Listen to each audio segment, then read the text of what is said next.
Papa San Juan Pablo II. Audiencia General, miércoles 19 de marzo de 1980. Solemnidad de San José, esposo de la Virgen.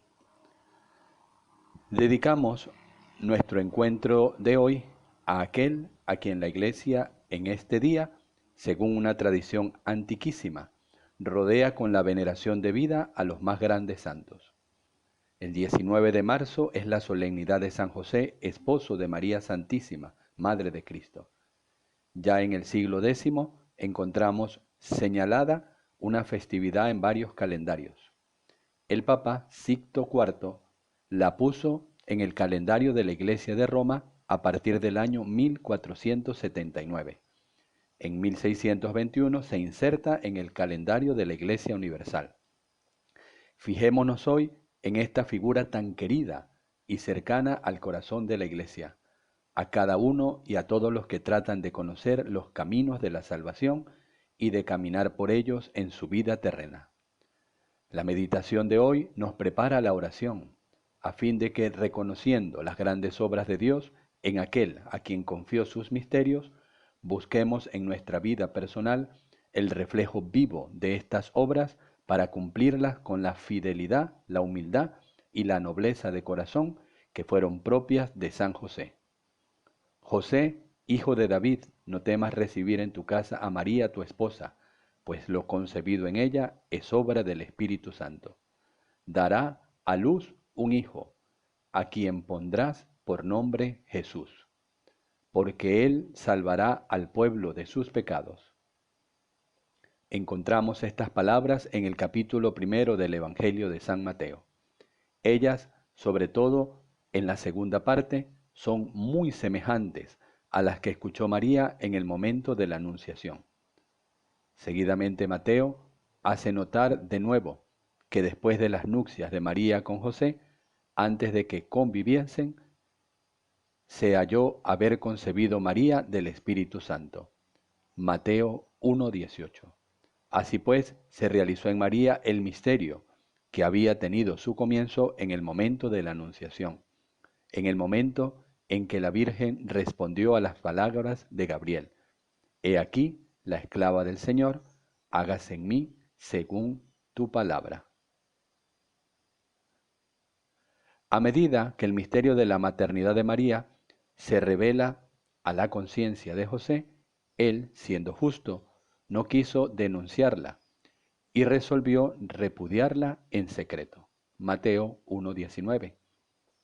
Así dice a continuación la descripción de Mateo, y precisamente entonces José, esposo de María y ya marido ante la ley, recibe su anunciación personal.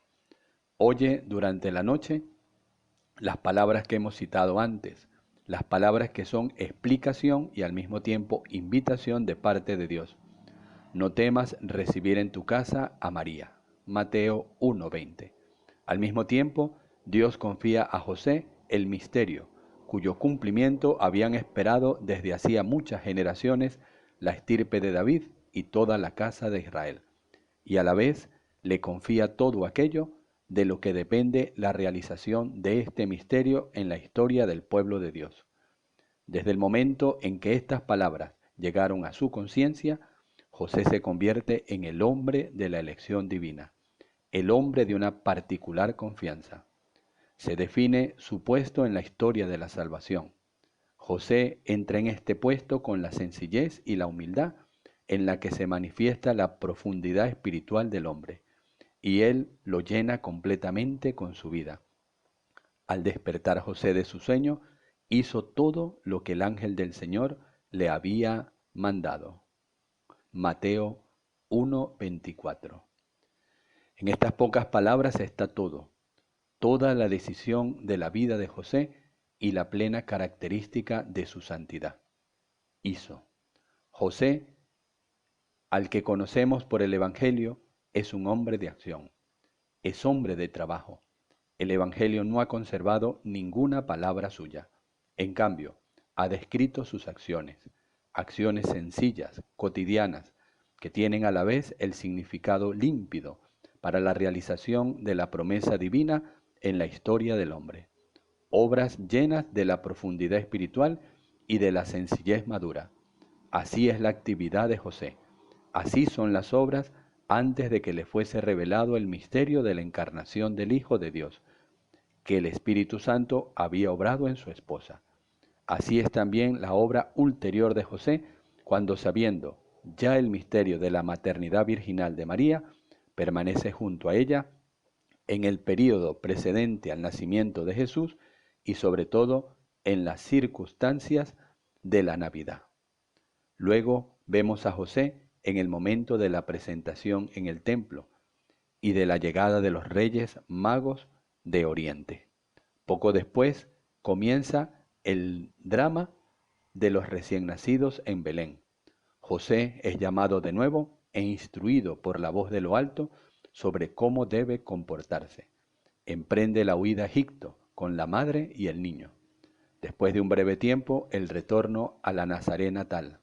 Finalmente, allí encuentra su casa y su taller, a donde hubiera vuelto antes, si no se lo hubiesen impedido las atrocidades de Herodes.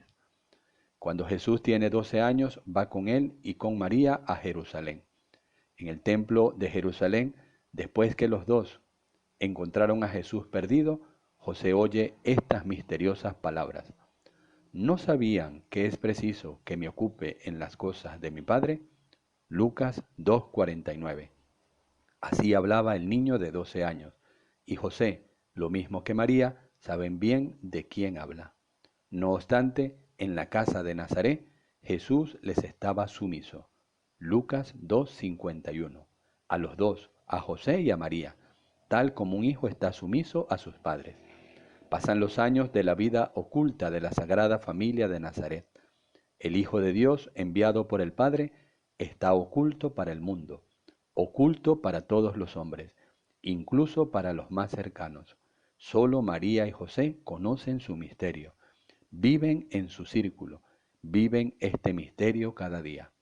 El Hijo del Eterno Padre pasa ante los hombres por hijo de ellos, por el Hijo del Carpintero. Mateo 13:55. Al comenzar el tiempo de su misión pública, Jesús recordará en la sinagoga de Nazaret las palabras de Isaías, que en aquel momento se cumplían en él, y los vecinos y paisanos dirán, ¿no es el hijo de José? Lucas 4, 16, 22. El Hijo de Dios, el Verbo encarnado, durante los 30 años de su vida terrena, permaneció oculto. Se ocultó a la sombra de José. Al mismo tiempo, María y José permanecieron escondidos en Cristo, en su misterio, en su misión. Particularmente José, que como se puede deducir del Evangelio, dejó el mundo antes de que Jesús se revelase a Israel como Cristo y permaneció oculto en el misterio de aquel a quien el Padre Celestial le había confiado, cuando todavía estaba en el seno de la Virgen, cuando le había dicho por medio del ángel, no temas recibir en tu casa a María tu esposa. Mateo 1:20. Eran necesarias almas profundas como Santa Teresa de Jesús y los ojos penetrantes de la contemplación para que pudiesen ser revelados los espléndidos rasgos de José de Nazaret, aquel de quien el Padre Celestial quiso hacer en la tierra el hombre de su confianza. Sin embargo, la Iglesia ha sido siempre consciente, y lo sé hoy especialmente, de cuán fundamental ha sido la vocación de ese hombre, del esposo de María, de aquel que ante los hombres pasaba por el Padre de Jesús y que fue, según el Espíritu, una encarnación perfecta de la paternidad en la familia humana y al mismo tiempo sagrada. Bajo esta luz, los pensamientos y el corazón de la Iglesia, su oración y su culto, se dirigen a José de Nazaret. Bajo esta luz, el apostolado y la pastoral encuentran en él un apoyo para ese amplio y simultáneamente fundamental campo que es la vocación matrimonial y de los padres toda la vida en familia, llena de la solicitud sencilla y servicial del marido por la mujer, del padre y de la madre por los hijos. La vida en familia, en esa iglesia más pequeña sobre la cual se construye cada una de las iglesias, La Iglesia, que como sociedad del pueblo de Dios se llama a sí mismo familia de Dios. Ve igualmente el puesto singular de San José en relación con esta gran familia y lo reconoce como su patrono particular. Esta meditación despierta en nosotros la necesidad de la oración por intercesión de aquel en quien el Padre Celestial ha expresado sobre la tierra toda la dignidad espiritual de la paternidad. La meditación sobre su vida y las obras tan profundamente ocultas en el misterio de Cristo y a la vez tan sencillas y límpidas ayude a todos a encontrar el justo valor y la belleza de la vocación de la que cada una de las familias humanas saca su fuerza espiritual y su santidad.